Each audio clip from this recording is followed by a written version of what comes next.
Hello there. Hello, everybody. Welcome to my live. I'm Jillian Leslie. I'm host of the Blogger Genius podcast, which is what I'm going to talk about today, my most recent episode. I'm founder of the MiloTree pop-up app that many of you use on your blogs to grow your social media followers on Pinterest and Instagram and YouTube and Facebook, all of that. So welcome. And it'll grow your email list and your Shopify sales and Etsy sales. Like, we've optimized it to do a variety of things. And remember, I've shared this before, but it will not slow down your site. So Google is doing this big update over the summer. And what we all care about as bloggers is site speed. MiloTree will not slow down your site one iota, but lots of plugins do. So we get kind of lumped in with plugins, but truth be told, you're good with MiloTree. And if you have questions about it or need technical information on how it works, just reach out to me. Oh no, I think this is my mom or somebody calling me. Oh, okay. Anyway, so then also we are founders of Catch My Party. If you go to Catch My Party, you will see the MiloTree pop-up app on Catch My Party because we built it for Catch My Party and we use it there to grow our Pinterest followers. And currently, I just looked, we have, ready for it, 1.6 million Pinterest followers on Catch My Party. It's like, wow. And we did that all organically. So no funny business, no nothing. Anyway, first of all, if you're watching the replay of this, please put hashtag replay so I know where you came from and I can come and say hello to you. I am going to share my newest podcast episode, like the blog post where you can access it. So here it goes. There it is.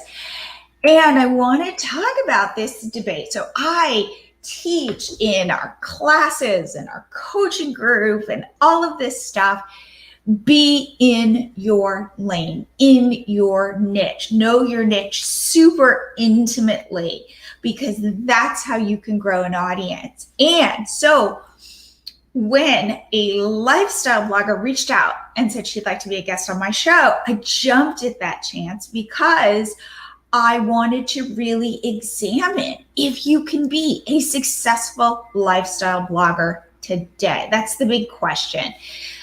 Is there enough bandwidth to get noticed if you're not, I'm like Jillian Leslie. I want to be known as like the blogging expert, the blogging coach, the person you go to for blogging resources, for apps for blogging. And I am a blogger, so I've Catch My Party to go, no, I'm the real deal. And then I want you to be like, she's my girl for anything blogging. Like, I'm not your girl for skincare. I like skincare and stuff, but like, don't come to me for skincare tips because I don't know what I'm doing. Or here's a good one. I wanted to share this with you guys. Okay, I have no connection to this brand whatsoever, but my husband bought this yesterday at Whole Foods and it is the most delicious thing ever. So it's these organic cauliflower bites. If you go to Whole Foods, definitely buy some. They are so beyond delicious. They are addictive. I'm like ready to go on to Amazon and buy a case of these. And in fact, what we're going to try and just figure out how they made them and try and make them ourselves. But like, don't come to me for snack advice, although these are really good. Or parenting tips or who knows what, like that. I'm not your girl for that, but I am your girl for blogging. And I want you to know, Jillian Leslie, blogger, put those together. Jillian Leslie, business coach, business expert, MBA from Stanford, has grown 2 successful online businesses, kind of knows what she's talking about. So lifestyle blogger, though, can be in a variety of different buckets. And does that work today? It used to work, but does it still work? So in this episode, where I don't know if you're going to see it over here, but it's in the comments, I interviewed this really lovely woman named Jessica Burgess, and her blog is called, I don't want to mess it up, Fantabulosity. And again, as a lifestyle blogger, it's good to have a generic name what does that mean? I don't know, something fantastic or fabulous. What kind of content? So she blogs about food And she blogs about organization and really anything to do with family life. And notice, by the way, even though she's this broad lifestyle blogger, she's still kind of in a couple of buckets. So what we were saying when I was doing the interview was not in conflict. I preach, find one niche and go deep. And what she's done is she's found a couple of niches and has gone deep, but it's not that dissimilar. So what I did was I put together some notes because I'm a big note taker. I love my pads, my grid paper. This is what I use. Very low tech. And I started to go, okay, what are the pluses and what are the minuses? So I wanted to share that with you and then see what you think, if you agree with me. So the first thing is, when you are a lifestyle blogger, you get to blog about different topics. So a lot of times when you pick your niche and then you're like, one, how am I going to keep blogging about this niche? For two reasons. One, like, what if I run out of content? How much blogging can I do about, plants, right? Or indoor plants. Let's say that's my niche. I'm not just plants, I'm indoor plants that that are hard to kill. There you go. That's a good niche. But now all of a sudden I've talked about, let's say, the top 50 indoor plants, and that's like 50 blog posts. And I'm getting tired of indoor plants. What do I do? Well, that's one of the constraints of being in a very specific niche, is you could feel like I'm going to run out of content. Now, are there different ways to build? Like, I would probably argue there are. Are there different topics beyond just indoor plants? Maybe it's the best tools, or, you get to be creative. Maybe you can combine posts, but you got to be creative as you go deep. And the second thing is, what if you get bored of indoor plants? That's a real possible negative when you've picked your niche and you've gone deep into that niche. At some point, you might go, I'm not that inspired. But if you're a lifestyle blogger and you get to wake up in the morning and go, do I want to do a recipe today? Do I want to do a craft? Do I want to do something like organizational? Do I want to do like travel? That's a big one. I could do that. So that is an advantage of being a lifestyle blogger. If in fact you get bored quickly, if in fact you have a hard time coming up with new ideas about the same topic. And because I talk about this all the time, my job as a business coach, as a blogging expert, is how can I keep you in the game? How can I keep you creating content? Not just creating content when you want to, or, but how can I help you be consistent? Because we all know this, social media networks, they reward consistency. My blog, my podcast, I go live with new episodes every Wednesday, no matter what, because it's consistent and people can depend on me. I'm going to show up for them. So being a lifestyle blogger, it might be easier to be consistent, to continue to be in the game and blog. So that's definitely an advantage. And another one, which I hadn't thought of, that Jessica pointed out to me, is sponsored content. So if I am in a very specific, narrow niche, like I'm the blogging expert, this company, Rhythm, I've never heard of, they're not going to come to me and go, hey, Jillian, talk to your audience about, this is how you know this is an authentic, that I'm showing this only because I was eating them today and they are so delicious. But they're not going to come to me and be like, hey, you're talking to our target audience. Now, probably I am. Most of my audience, we're complicated people. We have lots of dimensions. We all go to the grocery store, but I'm not an ideal fit for that. If it were something like Yoast or SiteGround, they might come to me. But when you are a lifestyle blogger, you kind of can fit with more brands. You could, because, for example, Jessica blogs about mattresses, and she could blog about, she works with mattress companies and makes a lot of affiliate income, and she can easily promote food or anything to do with organizing or anything to do with family or whatever. Like, she's got a variety of buckets, and it makes sense. It makes sense if that blog post shows up on her blog and she's promoting a certain product. It's easier to kind of tie that into what she is doing. So that is a definite advantage of being a lifestyle blogger.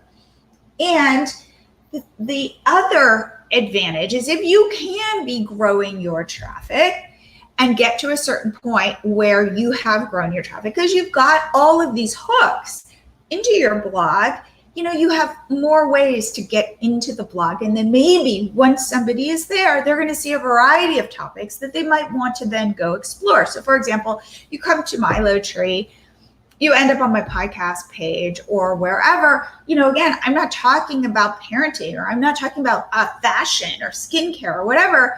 So you're not necessarily, if you're not interested in blogging, you're gone.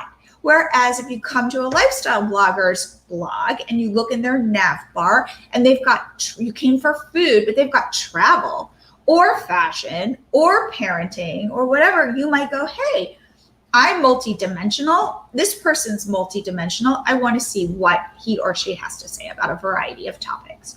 So those, I would argue, are the main benefits of lifestyle blogging. And there are a lot of lifestyle bloggers. So if you are a lifestyle blogger and you keep hearing like, oh, like you can't be a lifestyle blogger, you totally can be. Like, that's the piece of information I want to share. Now, I have a freebie that I recommend you grab, and you can get this at milotree.com/secrets. In fact, I'm going to, while we're here, I'm going to create a banner that says, grab the freebie at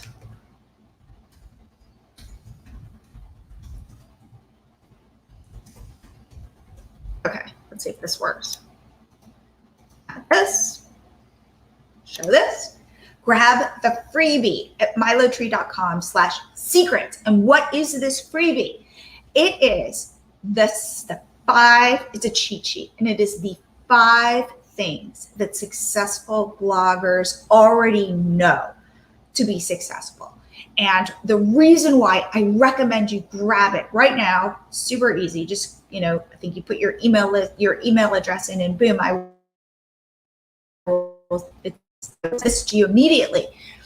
And the reason why this is really beneficial is we are successful bloggers, and we work with successful bloggers. And I have been able to step back and say, what are the elements that I'm continually seeing? And these are 6 and 7 figure bloggers. So, by the way, I realize I haven't been talking into my micro. Is that better? Oh my God. Anyway, the thing that these bloggers all have in common are these 5 different things.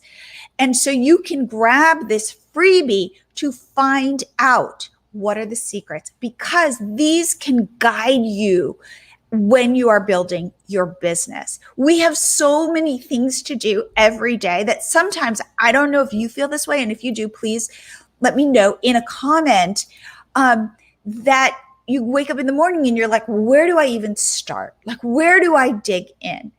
And so therefore, I say use this freebie as a guide to say, okay, successful blog. And by the way, the number one secret, sorry, lifestyle bloggers, though, is successful bloggers tend to be in a niche where they can go deep. Because from this, they have a deeper understanding. Okay, so now when I talk about what are the downsides of being a lifestyle blogger, by being in a niche, if you can do it, if you can show up in your niche week after week, 1, you become an expert in that people know you as that person. So Jillian Leslie, she's my blogger girl. She's going to hook me up with the newest blogging strategies. That's what I want you to think about when you hear Jillian Leslie. And by being in this specific niche, I can interact with my audience in a deeper way, and I can learn from them and go, what are you struggling with? And then I can find solutions to your problems, like this freebie. In fact, I feel like I should do, hold on, I'm going to go back to the banner and I'm going to edit this and I'm going to say, secrets.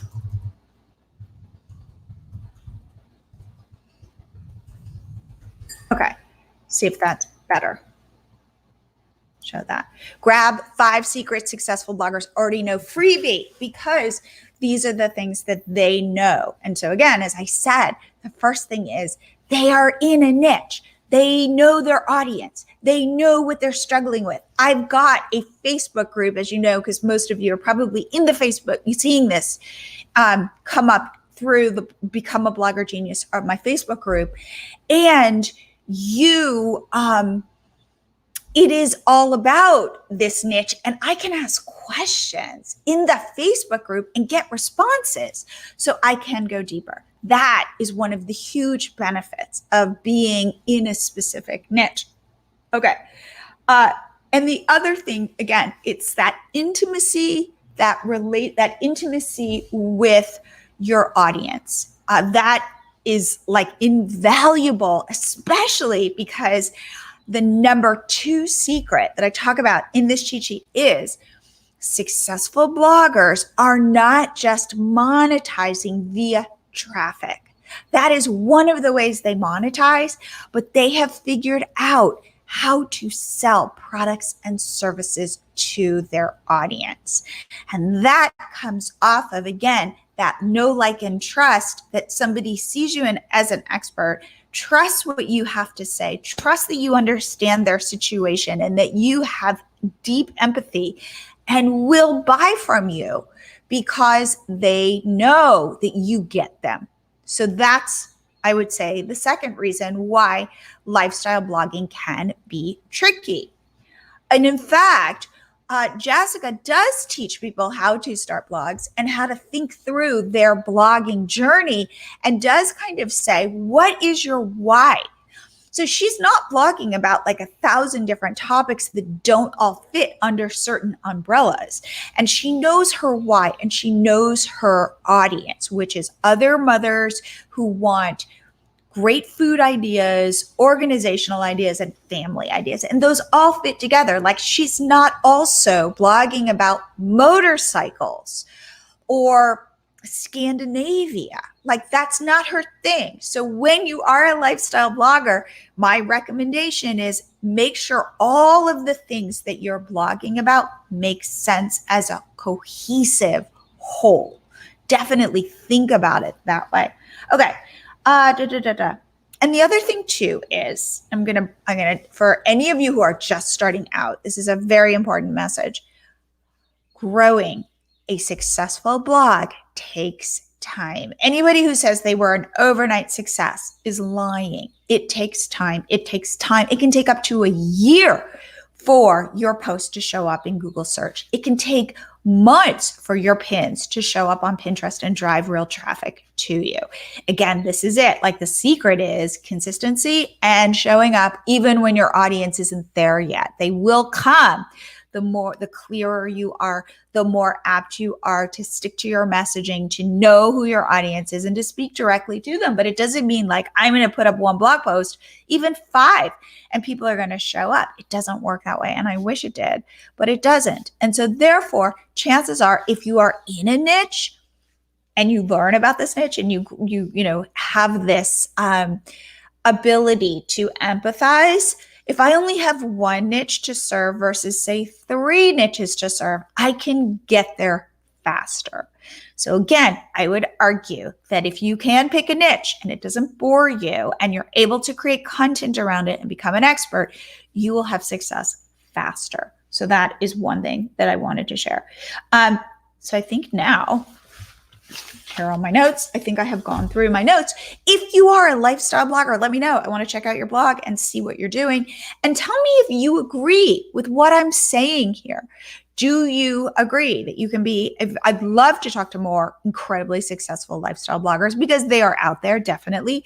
And just to kind of change my thinking, I think that Jessica was able to do that because I hadn't thought about things like sponsors, that you might have a wider net in terms of sponsors, in terms of affiliate sales. Like, again, for me, if I am a blogging expert, I can't be putting an affiliate link to like my favorite Glossier face product because you'll be like, who are you? Like, why do I trust you? Whereas if I have a link to SiteGround or something like that, you'd be more apt to click on it. But if I'm a lifestyle blogger, I can populate my posts with many different types of affiliate links. And so that was an interesting realization. And that if I could find people to come to my blog and like click around because they like these different topics, that's another way that I can then grow my traffic. So it's like there are two sides to this. I still believe, based on what I have seen, that the more narrow you can be and the deeper you can go, the faster you can grow your business. So I want to hear from you whether you agree with me. Let me know your thoughts on this and grab my freebie. Go to milotree.com/secrets. By the way, there's no exclamation. I want you to know. Hold on. Let's see if there's me. Edit this. I don't want you to think that exclamation point is relevant. Go here, milotree.com/secrets. Get my freebie and tell me what you think about it. But I recommend you get it, download it, print it out, put it on your desk.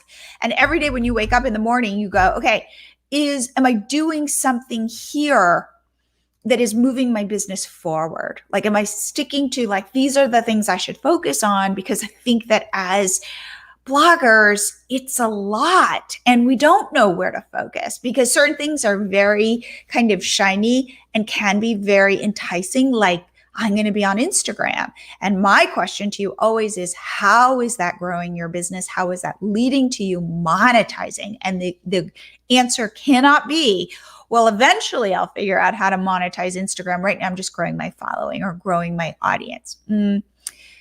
Yeah, that's going to take a lot longer. So it's possible, but that's not the most direct route. In fact, I've realized that for me, when I think about my own messaging and what I want to put out there, is my goal is to give you the shortcuts so that you can grow your business faster than if you're just in there kind of mucking around, even if you're consistent, but there isn't a full strategy. My hope is to give you that strategy so you know what way to go.